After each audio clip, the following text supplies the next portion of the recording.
Queridos amigos, bienvenidos a una nueva edición de Aquí estoy. Ustedes saben que es el programa de entrevistas de DW Deutsche Welle. Me encuentro en un día maravilloso en Berlín. Los quiero invitar a un paseo por un parque muy emblemático aquí en la capital alemana con Ezequiel Vistoletti. Él es docente, él es politólogo y él trabaja como docente en la única, presten atención, yo creo que es muy interesante para mucha gente que nos está escuchando, la única maestría de política internacional y conflictos internacionales para América Latina que hay en Alemania. Son carreras de licenciaturas de posgrado de 2 años aquí en Alemania, totalmente en español para la gente que se interesa en economía, en conflictos internacionales y en política internacional. Así que de eso vamos a hablar, sin olvidarnos, por supuesto, de todos los problemas y las satisfacciones que tenemos en nuestro continente, en América Latina. Bienvenidos, aquí estoy con un tema muy político y un entorno muy verde. Bienvenidos, acompáñenme. Berlin, Berlin, Berlin, du bist so wunderbar, Berlin, Berlin, du bist so wunderbar, Berlin, Berlin, du bist so wunderbar, Berlin, Berlin, du bist so wunderbar, wunderbar,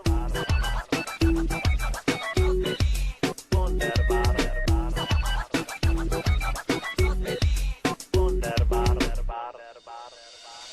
Berlin, Berlin, du bist so wunderbar, Berlin, Berlin, du bist so wunderbar, Berlin, Berlin,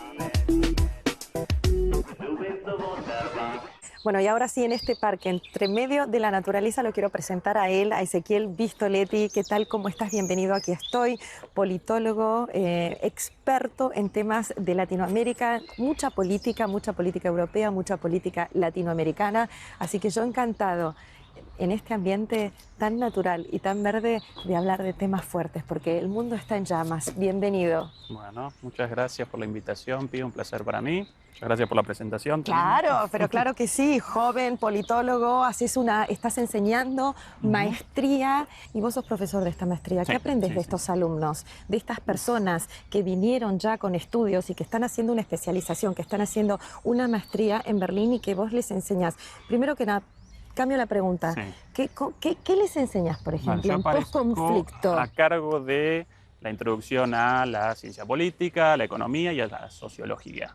Comenzamos desde las definiciones de estas disciplinas hasta las definiciones o teorías sobre el poder, sobre el Estado, sobre conflicto y ese tipo de cosas, para que ellos después, con sus propios proyectos, también desde el marco de la maestría, puedan motorizar sus propios proyectos de distintos tipos. En los países donde ellos provienen, que puede ser Colombia, que puede ser Argentina, que puede ser México. De cualquier lugar del mundo. Y en el caso de la maestría en inglés, básicamente 2 maestrías idénticas, una en inglés y otra en castellano, en cualquier lugar del mundo, porque también participan chicos y chicas de África, de Asia, de cualquier lugar. ¿Y cuando vuelven, seguís teniendo contacto con estos alumnos? Con muchos de ellos, sí. ¿Y qué hacen cuando vuelven con una maestría acá en Berlín, por ejemplo, Ezequiel?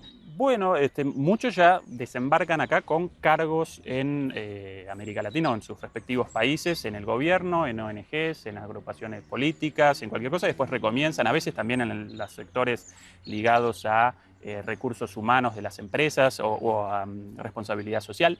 De todo un poco, muchas veces recomienzan eso y muchas veces comienzan sus propios proyectos y por suerte con bastante éxito. Algunos otros también desembarcan acá y se quedan acá. Sí, lo cual... ¿No fue tu caso?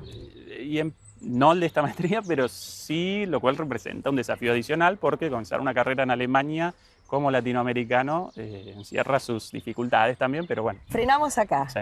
Hacer una carrera como latinoamericano en Alemania encierra sus dificultades. Prestamos atención, porque yo estoy segura que mucha gente le interesa esta. ¿Qué dificultades, Ezequiel, por ejemplo? Sí, quizás no dificultades en particular ligadas a los latinoamericanos en sí, sino a los no alemanes. A los alemanes. O a los alemanes en sí, sí, propiamente. En primer lugar, bueno, las dificultades ligadas al idioma. Yo en mi caso particular, por suerte, yo desembarqué acá con buenos conocimientos de alemán por mi colegio en Argentina, pero aún así ¿Estudiaste siempre... en un colegio alemán en Argentina? Sí. Porque decís que es fundamental venir para hacer una maestría acá a ese nivel internacional de conflictos internacionales, por ejemplo. No, para nuestra maestría en absoluto y para la vida cotidiana en Berlín en absoluto. Ahora, si vos después de la maestría querés comenzar una carrera acá sin el idioma alemán, bueno, vas a poder participar o comenzar tu trabajo en algún lugar, o hispanoparlante o angloparlante en inglés, y no en alemán, lo cual cercena naturalmente tus probabilidades. Pero bueno, tampoco imposible. Muchos alumnos, algunos sin en alemán, también pudieron con conseguir proyectos acá. trabajo. Sí, sí, sí. ¿Y qué aprendiste de estos alumnos? Que seguramente los vamos a encontrar por acá, pero yo no sé si dije que este es un barrio muy estudiantil, un barrio de gente joven. Tu barrio, vos me trajiste a tu barrio a pasear por este parque tan pero tan bonito. ¿Qué aprendes de los estudiantes, Ezequiel? Bueno, primero Pues son chicos que... Perdón. Sí, todos chicos ya con estudios ya hechos, lo que llaman acá bachelor y máster, o el equivalente en Argentina lo llamaríamos licenciatura, ya estudios de 5 años más o menos, 4 o 5 años, muchos de ellos ya con carreras profesionales iniciadas y quieren una especialización. Entonces, bueno, primero como aprendizaje el conocimiento es particular de ellos, de sus países, político, económico, social, cultural, y después también de nosotros como latinoamericanos, la visión ¿De salir de nuestro ombligo del mundo? Sí, y la visión de nosotros mismos también, la sorpresa en Alemania frente a ciertas cosas, también la ilusión o la imagen ficticia en la cabeza sobre Alemania como una cosa así, una especie de mundo feliz, un mundo perfecto, y después uno acá presencia cosas, bueno,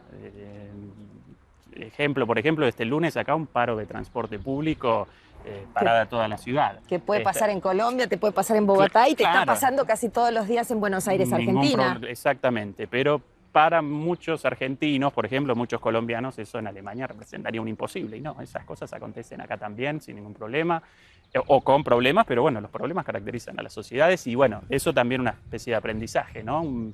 Por un lado, nuestra imagen de nosotros mismos como latinoamericanos y por otro lado, nuestra imagen de Europa y de Alemania, o Alemania. ¿Aprendiste a ser mejor latinoamericano como argentino acá en Alemania? Sí, en parte sí.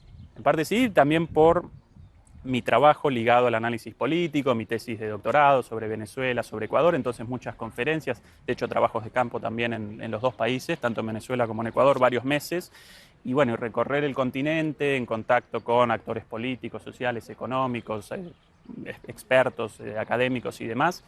Te envidio. Me fue concientizando. ¿Puedo frenar y decir que te envidio? Es una maravilla. Bueno, también muchos sacrificios hechos, pero bueno, entre otras cosas, lo de el desarraigo, ¿no? la residencia acá también connota un montón de sacrificios. Vos también seguramente estarás consciente de eso, ¿no? Pero por supuesto, y eso de estos sacrificios y este desarraigo vamos a hablar un poquitito después, pero me quedo en la parte política porque sos un experto, si se podría decir, en países como Venezuela, como Ecuador. De Ecuador se sabe muy poco, de Venezuela se sabe un montón en estos momentos, y de Argentina, nuestros países... Como dos argentinos aprendemos todos los días que hay distintas realidades y que las realidades cada vez se hacen más difíciles. ¿Por dónde querés empezar? ¿Cómo nos ven, por ejemplo, los alemanes en Latinoamérica? ¿Como un bloque homogéneo? Con mucho desconocimiento y con mucho desinterés también. Sí, por lo menos a nosotros los argentinos, en realidad los latinoamericanos, nos caracteriza la idea de que nosotros representamos el centro del mundo, y cuando uno abandona la Argentina y se embarca acá en Alemania, en primer lugar, como imagen de América Latina y de Argentina en particular, no aparece nada, no están enterados de nada y carecen de interés más allá de cosas específicas. Ese es el primer punto. Cosas específicas como, por ejemplo, empezamos como a hablar acá. De Argentina, pero vamos a hacer un paneo por América Latina. Así bueno, que, señor colombiano, mexicano, si no se interesa por nuestro país, que es igual, que vamos a hablar también de su país. Bueno, sí, como por ejemplo, cosas específicas como por ejemplo el tango, la salsa. Vos acá en Berlín podés bailotear tango, salsa todos los días en 10.000 boliches bailables con 10.000 profesores distintos, como uno de los centros de baile de tango y de salsa.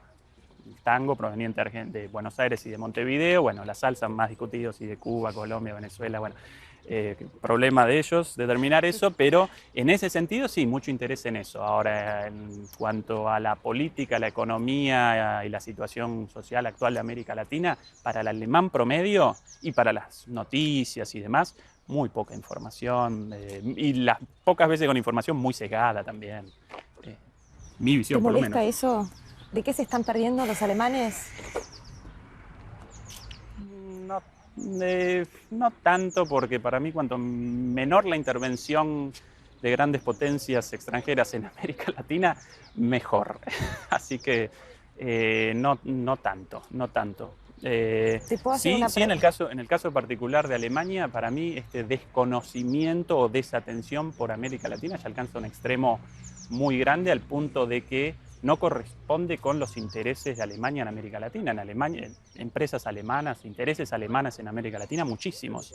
Y aún así, si uno quiere un profesor en política latinoamericana en toda Alemania, hispanoparlante, Acá, mi invitado. No, pero bueno, no queremos... alemán germanoparlante, una o dos cátedras en toda Alemania. Si vos querés, por ejemplo, profesores especializados en estudios islámicos, muchísimos, en estudios ligados, en carreras ligadas a China, muchísimos. Sobre América Latina prácticamente nada y cada vez menos. ¿Y qué pasó con toda esa influencia de lo que era el romanticismo latinoamericano? Después de los años 60, la revolución, la época del boom literario de Gabriel García Márquez, Mario Vargas Llosa, las revoluciones, los movimientos de izquierda, el sandinismo, Nicaragua, que tanto también trajo a Europa, ¿no? Sí, o los sí, europeos sí, se han sí, interesado sí. por eso. ¿Ya está todo terminado? Hoy presenciamos los resabios de eso. El interés por América Latina fue descendiendo, política, cultural, económicamente, y bueno, por lo menos en el ámbito de la academia, de la investigación, sí. Yo no puedo creer, con todos los problemas que nosotros tenemos, no puedo creer que no se interesen por nosotros. Sí, ni siquiera por los problemas de ellos con respecto a nosotros, por sus intereses dentro de América Latina, ¿no? Pero, y con además también muchas cosas aprendibles de América Latina, así como muchas cosas aprendibles de Europa para América Latina, viceversa también. Pero ¿no te sorprendió el interés, por ejemplo, europeo, el interés, por ejemplo, en Alemania sobre lo que está sucediendo en estos momentos en Venezuela, Ezequiel? Yo creo que o vivimos en Deutsche Welle el tema de Venezuela aparece mucho, pero en la televisión alemana para alemanes, ¿no? Deutsche Welle, si no recuerdo mal, aparece en los países fuera de Alemania, pero no en la televisión alemana, ¿no? Exactamente. En los canales de televisión alemanes el tema de Venezuela sí apareció un poquito más, pero tampoco la gran cosa, y mucho menos. Un poquito de Bolsonaro en Brasil con las elecciones, una noticia por ahí, una noticia por allá. ¿Y Macri? Macri en algún momento alguna noticia también, y en su mayor parte presentado como la gran esperanza blanca de Argentina, y a partir del fracaso estrepitoso del gobierno de Macri, silencio absoluto, silencio de radio en los medios alemanes, por lo menos en los medios hegemónicos, en los grandes medios, ¿no? ¿Vos crees que fue un fracaso? Sí, sin lugar a dudas. ¿Por qué? Entre las muchas dimensiones de la política aparece la de determinar los parámetros para el éxito o fracaso de un gobierno. Y en el caso de Macri para mí representa una paradoja porque representa un fracaso doble, tanto desde los parámetros de la oposición como de los propios parámetros establecidos por el gobierno de Macri. Espera. Esta es la famosa ambulancia que pasa por Berlín, que cuando escuchás ese sonido, menos mal que ya pararon, no sé si van a volver. Quiero hacer una pausa, porque con este ruido es lo único que hace ruido en este país, cuando pasa la ambulancia. Sí, perdón, los parámetros. Sí, bueno, dentro de los propios parámetros establecidos por el gobierno de Macri, su propio gobierno representa un fracaso en términos de crecimiento económico, un fracaso en términos de pobreza, un fracaso en términos de déficit fiscal, un fracaso en términos de lo que él llamó en sus promesas de campaña la unidad de los argentinos, de supuestamente un discurso político un poco menos polarizador. Todos esos parámetros de éxito puestos por él mismo y en gran parte convalidados por una buena parte de la población, el electorado votándolo, bueno, en todos retrocedimos. Entonces, un doble fracaso, ¿por qué? Fracaso desde el parámetro de la oposición. En transparencia también retrocedimos, en democratización también retrocedimos. Y cuando a los pocos meses de asumido un presidente quiere la designación de 2 jueces de la Corte Suprema por dedo, saltando al Senado, en mi opinión también, sí, sin lugar a dudas. Hay muchísima gente, muchísimos colegas latinoamericanos que siempre me preguntan, ¿pero qué está pasando en Argentina? ¿Pero por qué tanto pobreza? ¿Por qué los índices son tan altos? ¿Vos qué le contestás? ¿Qué está pasando en Argentina? Lo dicen muchos amigos mexicanos, colombianos, te dicen, no pero queríamos un país el foco en tan lindo. Argentina y ya no, comenzamos a machacar con Argentina. Pero bueno, sí, esa es una pregunta que te quiero hacer. Y la próxima va a ser que va a haber elecciones, señoras y señores, en octubre, en 3 países distintos en América Latina, que de eso también vamos a hablar. En Bolivia, en Uruguay y en Argentina, después de que el año pasado tuvimos las elecciones. Con Brasil, Bolsonaro, y con México, con Andrés Manuel López Obrador, que esos son 2 temas totalmente apartes. Sí, sin duda. Sí, un año electoral muy importante, quizás no tan importante como el año pasado, con las elecciones de Brasil y México, los 2 países más importantes, pero sí un año electoral muy importante. ¿Y por qué la crisis en Argentina? Bueno, por la aplicación del modelo neoliberal aplicado en la Argentina ya varias veces y siempre con el mismo resultado final, ¿no? Aumento de crecimiento económico, aumento de la pobreza, aumento de la desigualdad, mayor exclusión social. Hoy aparecemos ahí al borde también, no solamente eso, sino también al borde de una crisis de la deuda, ¿no? Te preguntan los alemanes, te preguntan colegas, si tendríamos que invertir en Argentina, que le damos un plus más de tiempo a Argentina para que mejore, porque yo tengo la sensación de que con nuestro país pasa de que sí, que existe como este plus emocional. Sí, quizás sí. De hecho, entre las promesas de campaña de Macri aparecía la idea de la lluvia de inversiones, con la idea de que, bueno, con un gobierno cercano a los mercados iban a comenzar inversiones y eso iba a motorizar el crecimiento. Más allá de lo verdadero o falso de este diagnóstico, en mi opinión equivocado, pero más allá de eso, aún desde ese parámetro retrocedimos también porque la inversión extranjera en Argentina retrocedió notablemente, no solamente de Europa, sino del resto del mundo. Entonces, aún desde ese punto de vista parecemos mal. Y hoy día los inversores aparecen muy preocupados por la situación financiera y Argentina aparece en el borde de una crisis de deuda como la de 2001, ¿no? De hecho, el próximo gobierno, independientemente del signo político, la reelección de Macri o algún... Estamos hablando de octubre, sí, 2019. O un candidato de la oposición electo deberá realizar una renegociación de la deuda sí o sí porque aparecen intereses y pagos de la deuda en 2020 prácticamente impagables. Así de mal la situación. Hablamos de Argentina, Sí. vamos a hablar... ¿Qué te interesa de Latinoamérica, Ezequiel, como una persona que es un poco global en su visión, enseñando esta maestría de conflictos internacionales? ¿Qué te interesa personalmente de América Latina? Una pregunta muy general. Entre los temas más charlados y más debatidos en nuestra maestría, bueno, naturalmente aparece el post-conflicto ¿De Colombia? en Colombia, también, sí, ese sin dudas, y muchos alumnos de Colombia. Y concretamente con el posconflicto en Colombia, ¿qué se puede enseñar de acá? ¿Qué podés aprender desde acá? Bueno, a realizar un abordaje crítico del posconflicto, a determinar las causas del posconflicto ligadas al acaparamiento de tierras, ligadas Pero a todo eso conflictos se sabe indígenas. desde allá.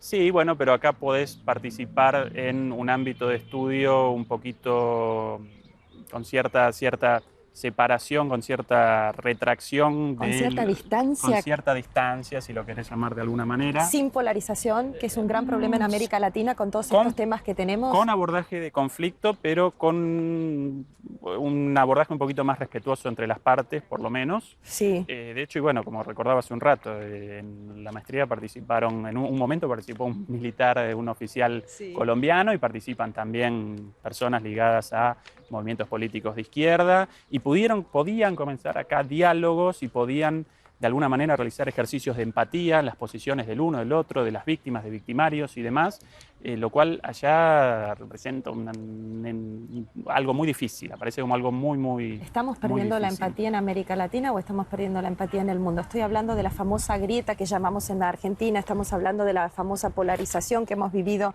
en Brasil, que hemos vivido muchísimos años en Colombia, especialmente también con las elecciones que hubo con Iván Duque, sabiendo que estaba Juan Manuel Santos Santos. Para darte un par de ejemplos, una polarización que no se vio tanto, por ejemplo, en las elecciones anteriores con Chile, ¿no? Chile siempre es un poco más tranquilo, una izquierda, bueno, yo no sé si definirla como izquierda en estos momentos lo que está sucediendo en México, pero sí un apoyo muy fuerte. Mientras América Latina se mueve hacia la derecha, México siempre se va hacia la izquierda, y viceversa, cuando nos movemos hacia la izquierda, México se va a la derecha. El ejemplo de Calderón, por ejemplo.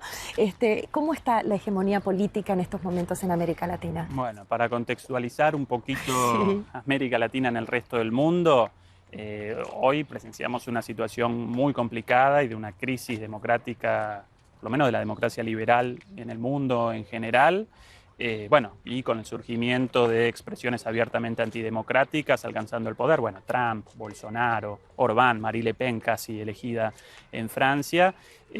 ¿A qué responde eso? Bueno, en mi opinión, a las consecuencias del modelo neoliberal, el cual genera básicamente dos cosas: desigualdad, terrible desigualdad, y un vaciamiento de la democracia, un vaciamiento de la política. ¿Y vos crees que todo eso el liberalismo tiene la culpa o es muy fácil? Muy fácil echarle la culpa al neoliberalismo del mundo en estos momentos que está en llamas. Le podemos echar la culpa a un Sí. Maduro, le podemos echar la culpa a un Evo Morales, le podemos echar la culpa a Correa. Te estoy provocando, te Sí, estoy sí, dando sí, otros de acuerdo. nombres, ¿no? Para que Sí. pongamos todo el aspecto. De hecho, el deterioro democrático en Venezuela, evidente, también aparece en este contexto de crisis de la democracia y de aumento un deterioro democrático en la región latinoamericana. Después los casos de Ecuador y de Bolivia, bueno, más específicos con sus particularidades, pero en mi opinión las políticas responsables de la situación actual y del surgimiento de ultraderechas, lo que llaman ahora populismos de derecha, de figuras políticas por fuera de la política, con campañas basadas en chivos expiatorios, para Trump ejemplo. los mexicanos, para Orban los extranjeros, para Le Pen los musulmanes, en otros acá en Alemania los sirios, para Bolsonaro todos los pobres o los negros o los homosexuales. Bueno, eso responde a una grave crisis económica, un aumento de la desigualdad muy fuerte y a un vaciamiento de la democracia, de la política. Dicho esto, quizás de manera muy académica, ¿cómo aparece esto para la gente? Los políticos no me representan. La política no me representa lo mismo el voto a Bolsonaro que lo mismo que el voto a Lula o a Dilma Rousseff o a otro candidato. Bueno, en ese contexto, frente a esa crisis, aparecen el surgimiento de estas nuevas derechas y también aparece el surgimiento de alternativas progresistas, pero hasta ahora sin haber alcanzado el poder, como por ejemplo Podemos en España, Syriza, la cual sí alcanzó el poder, pero después debió capitular frente a los mandatos de la Unión Europea. Syriza en Grecia. En Grecia, por exactamente. supuesto. Bernie Sanders, una expresión de esto, lo llaman populismos de izquierda. También, bueno, con las mismas causas, pero con un diagnóstico distinto sobre los problemas y con soluciones distintas, ¿no? Nos falta muy poco para terminar. No me quiero quedar en la parte negativa del mundo. Como ya dije, politólogo, tenés trabajo, pero para mucho tiempo, como está el mundo hoy en día. ¿Me decís algo lindo de América Latina? Algo lindo de América Latina. Desde el punto de vista de un politólogo, que tengo un politólogo como invitado. Reíte, vos. No, muchas cosas lindas, según el país. Para Desde mí, el punto de vista de un politólogo. Sí, para mí como argentino, a mí me congratulan muchísimas cosas de la Argentina y de la política argentina. Por ejemplo, el juicio a los responsables de la desaparición de personas en la última dictadura, por ejemplo. Juicio realizado en Alemania contra los responsables del nazismo y no realizado prácticamente en el resto de América Latina con todas las dictaduras. Eso para mí representa un orgullo y de repente acá parece como un objeto de estudio. Después, bueno, mil cosas de otros países. Dame también. otro país, no nos quedemos en Argentina, porque si no la gente nos va a decir estos argentinos hablando de Argentina. Que no importa, lo bueno. hacemos igual, Bueno, por ejemplo, las mejoras económicas y sociales en Bolivia con el gobierno de Evo Morales, para mí, sin duda, representa un aspecto muy positivo también. Y más allá de lo político, sí, bueno, yo por lo menos como latinoamericano y como argentino aparezco emocionalmente ligado, así que no, cosas buenas de América Bolivia, Latina, tenemos mis cosas amigos, mi buenas de América familia. Latina, por supuesto, ¿no? Desde el punto de vista económico, Sí. todas las reformas que hubo Sí. en Bolivia, pero después tenemos toda esta parte latinoamericana de presidentes que no quieren dejar el poder. El mejor ejemplo es Bolivia en su cuarto mandato, que quizás Sí. sea la reelecto ahora nuevamente Sí. en octubre. ¿Cómo ves todo eso? ¿No es una gran enfermedad de estos expresidentes que nunca quieren dejar el poder en América Latina? Tenemos desde México, Sí. bueno, México justo no, México no puede en la reelección. No pueden. pero sí. tienen un sexenio. Sí, de acuerdo. Distintas cosas al respecto.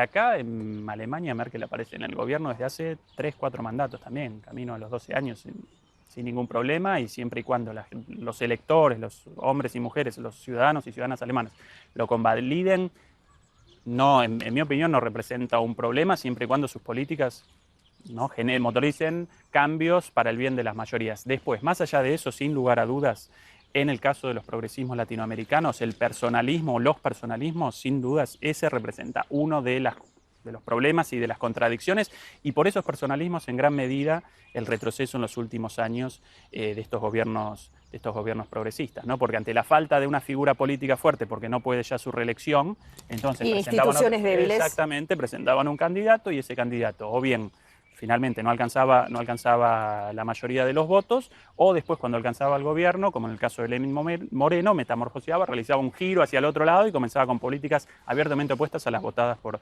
el conjunto de la ciudadanía. Tuvimos muchísimos temas. Yo quiero concluir y decirles, para toda la gente, todos los estudiantes, los que hayan terminado los estudios y tengan interés en lo que sean las relaciones internacionales, relaciones de posconflicto, acá tenemos un profesor de una cátedra de relaciones internacionales y de conflicto internacional también, lo quiero decir bien. Sí, el nombre de mis cursos en realidad sí, distinto, relaciones de poder, Está bien. hegemonía y desigualdad, pero sí, ligado a la política, a la economía latinoamericana, a la sociedad Perfecto. latinoamericana. Pero lo que yo quiero decir es que es la única maestría realmente que dura 2 años que hay en Alemania para todos estos temas que hemos tratado, temas latinoamericanos, de cómo tratar en el fondo de solucionar de mejor forma nuestros conflictos, de cómo acercarnos a la población, de cómo mejorar nuestro continente. Así que tenemos un ejemplo aquí. Ezequiel, muchísimas gracias y vamos a poner nuestra dirección de internet para si ustedes tienen preguntas en cualquier caso de que tengan interés de hacer esta maestría. Yo personalmente me parece que una de las cosas